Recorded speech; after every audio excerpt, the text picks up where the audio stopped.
I almost lost my sister Sarah last Tuesday. Not to illness, but to her husband. It was nearly a staged accident. When we were kids, Sarah and I had a code. If one of us ever felt truly trapped, unable to speak, we'd say, "Dusty piano."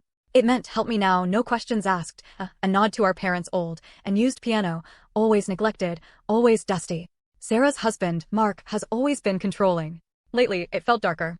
He'd cut her off from friends, controlled her money, dictated what she wore. He had this way of smiling while making quiet threats. The tension at their house was unbearable.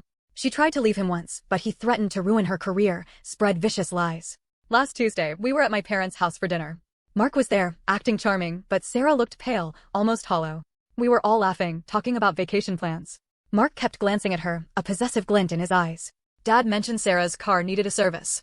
Mark casually said he'd taken care of it that morning, a quick fix before work. Sarah flinched. Mom asked Sarah if she was okay. Sarah forced a thin smile. "I'm fine, Mom. Really, everything's wonderful." Then she turned her head slightly towards me, her eyes meeting mine for a split second, and she whispered, almost lost in the chatter, "It's like that dusty piano, isn't it? Such a shame it never gets played." My blood ran cold. I excused myself, pulled Mark into the kitchen. "What did you do to Sarah's car?" I demanded. He tried to brush me off, but I saw the flicker of panic. I grabbed his phone. There were texts to a mechanic about tampering with brake lines. I called 911 immediately, telling them about the planned accident, the exact car model and license plate. The police intercepted Sarah on her way home. They found the brake lines severed.